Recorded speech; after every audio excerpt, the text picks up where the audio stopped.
Hello, wonderful people of the internet. Today I'm finally going to be reviewing Ordeal by Innocence by Agatha Christie. Before I begin, I just have a few things to say. Number one is that my script is here again, so if you see me reaching over here like I have to do now, that's because my script is going to sleep and I need to just tap the screen so that it stays up there. Number two, I'm dressed like this because I'm going to a birthday celebration for my cousin later on, and I thought I'd dress up formally for it. And number three, I've got a bit of a cold, so I'm sorry if I'm sniffling a bit or my voice sounds a bit froggy. I don't think it's COVID, but I'm testing every day, and so far it's been negative. Touch wood. Okay, so on with the review. So this is the third Agatha Christie book that I've read, and there are a few things that I've noticed about her as a writer now that I've read a few of her books. And number one is that she is very much a writer who focuses on situations. Like with Murder on the Orient Express, it's a very interesting situation. There's a snowdrift, this train is stuck in the middle of the mountains far away from where anyone can help the people on it if there's a disaster, and there's a murder and a detective on the train, so what's going to go on, you know? You've got an interesting setup, now let's see what happens. With this book, it's, oh, there's been a murder, and the person who was convicted for it has been proven innocent, and someone in this family is the murderer and still free. What happens to this family as they suspect each other of this murder? And then no one on. 10 strangers go to an island, they all start dying one by one. What the hell happens after that? She just writes the most interesting and sort of outlandish situations to, I don't know if this is intentional or not, but she does that and sort of, I assume as sort of an experiment to see how people would react in that situation. I find that really interesting for me.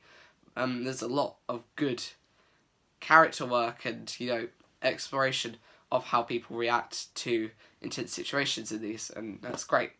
Another one is that she's really unpredictable. Now, I'll talk about this a bit more in the spoiler section of the video, but all of the solutions for her books have come as a surprise for me. I've always thought that I've known the person who's done this murder, and then it's not them, and it's someone else, and while it's a surprise, it makes complete and utter sense, you know? I'm not thinking, well, that's a bit weird, you know, why is it them? It's just like, oh, it was them! That's the reaction every time. It's really good. Another thing, a bit less positive, is that she tends to sag a bit in the middle. She has a good opening when the murder is, or, you know, the crime is introduced, a good ending when the murder is solved, and the middle can be a bit of a drop. Like in this book, there's a lot of detective work going on, just, you know, people talking to each other, suspicions mounting, and while that was interesting to read, there wasn't a lot propelling the plot forward, except from, you know, the interest to find out who's done it, and seeing how these characters interact in this situation. Save for Murder on the Orient Express, the middle half of that book was just interviews with the passengers, with minor alterations of their stories each time. Now, and then the one doesn't stand for that trend because that's more of a thriller. There's things going on all the time, and that's why that's my favourite book of hers that I've read so far, because there wasn't a slight decrease in action in the middle. And as I just said there, it always picks up at the end. The books always, just as soon as the murder is coming to light, the solution's literally on the tip of the detective's tongue. So much happens, and that's why I binge read these when I've nearly read them, because just so much starts happening and it's crazy and I love it. Okay, so let's be more specific about this book. What did I like about it? Now, a lot like Murder on the Orient Express and then the one on, we have a group of suspicious people, a rather large group, and so all of whom are suspicious. You know, every one of these characters could have done it, and it's up to you and the characters in the book to sort of tick people off the list who didn't do it, and that's really fun to do. Another thing that I liked was the character of Mrs. Argyle. Now, I've actually forgot to summarise this book for you, but this is about the Argyle family. I think that's how you pronounce it. Following 2 years prior, the matriarch of the family was attacked by her adopted son. All of the children in this family are adopted. She was attacked by her son, and she was murdered, basically. He's gone to prison, he's died in prison, and suddenly this guy comes to the household and says, yo, it wasn't him. because his alibi that he gave in court stands up, you know, one of you is still the murderer, and then, you know, they have to figure out what's happened. Now, the victim, Mrs. Argyle, was really interesting to read about. Now, I know she's dead, but the characters were talking about her, and she was fascinating. She had this sort of need to be a mum. She adopted all these children from different households over the years, and specifically in the war when she set up a sort of nursery for them in her house. But she had this sort of complex about being a mum. She could never have enough children, and she had to give them everything, and it was really interesting to read about that, and also to read about how that's affected the children as people. It was just fascinating. The final thing that I liked was that all the characters were interesting. Now, this tends to be a given for Agatha Christie, but with her large cast of characters, all of them stand out. And specifically in this book, a lot of them have built up resentment for Mrs. Argyle because, you know, she took them away from their families, and she's basically been a dictator for their lives. She's given them their jobs, she's given them the money. You know, they just want to be free, and there's a lot of pent-up resentment behind these characters because of that. So they're really interesting to read about. And yeah, that's what I liked about it. Now, I actually only have one complaint about this book, and I've already touched on that, and that's just that the middle slowed down a bit. That's partially why this took me so long to read. I read in the mornings and evenings before I go to bed and when I wake up. And before I come upstairs, I always watch something on television with my parents. And my younger brother tends to take quite a while to get to sleep.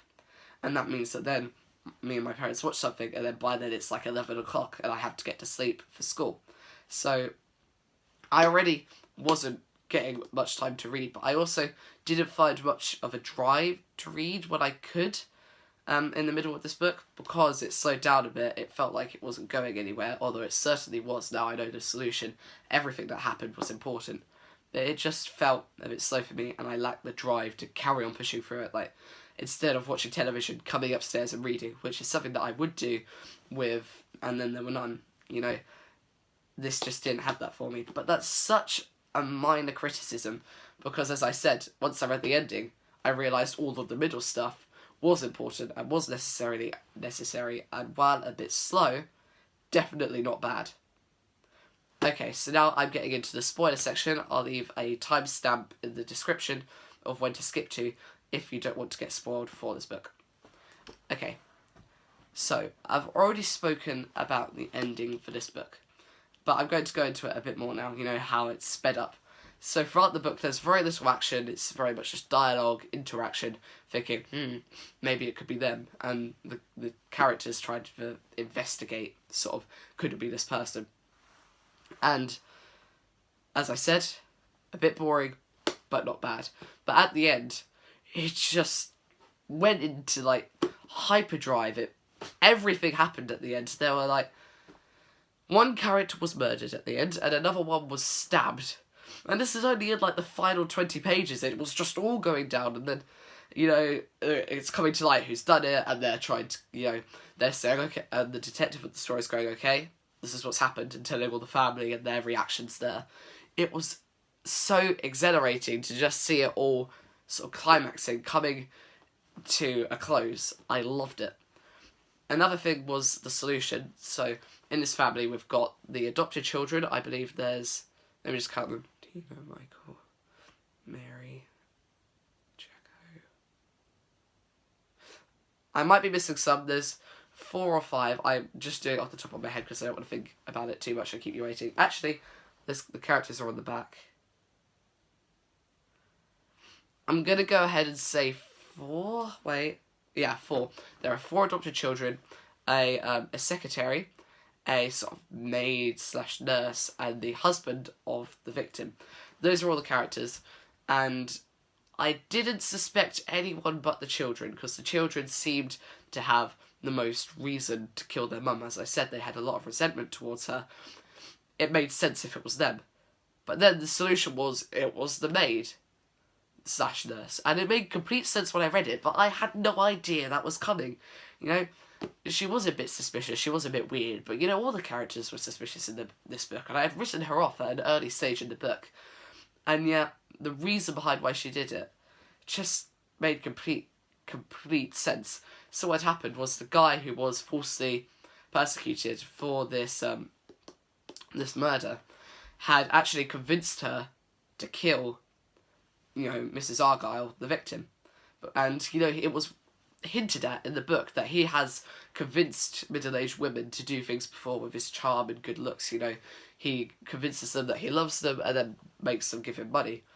And so it was definitely set up that he could have done the same thing with the maid, but, making him kill someone to get money, though. He wanted to get money, but she had to die to get the money, so it was the same sort of thing. So it was definitely well set up, and the character herself was always being very protective of the characters, so I thought that was because she knew something, but it's actually because she knows she's done it, and she doesn't want them to get falsely accused on her behalf. So it was really, really, really good, the solution. I loved it. Okay, so that's the end of my review for Murder on the Orient Express? No, Ordeal by Innocence. I gave it 4 stars on Goodreads. I'm sort of in between. You can't give half stars on Goodreads, so it's really 3.5 stars for me. But I gave it 4 stars on the website that I rate books on.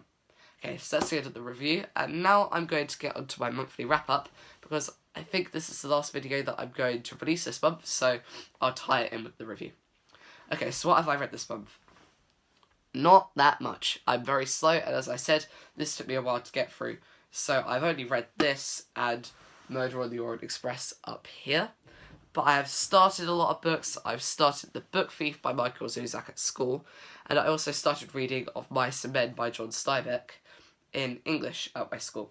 So those are 2 books that I will definitely be finishing at some point next month or the month after. That's Of Mice and Men that I'll probably finish in 1 month to 2 months, because we're reading it in class and that takes a lot longer than reading it for leisure. But I'm going to read The Book Thief at home now, so I should finish that in about... I'm not going to make any commitments because, with this one I carried on saying I'd finish it before the next video, and I never did. So I'll get it done by earlier next month. I'll make sure to read a bit more, and it's a really good book at the moment, so I'm sure I'll read through it a lot quicker than I did with this. What am I going to read next month? I'm going to read Dr. Sleep, which I did... That's not Dr. Sleep, this is...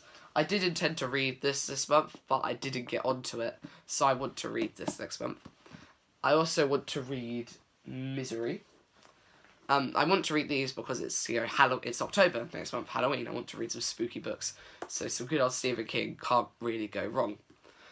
And I also plan to read volumes 29 to 34 of Attack on Titan. That's sort of the final arc of the story, because the final book is released next month, around the 20th. And I can't remember much, so I just need to reread a few of the books coming before it, so I'm up to date, and I'm ready to read that. Okay, so that's me. Thank you so much for watching, and have a good one, y'all. Bye.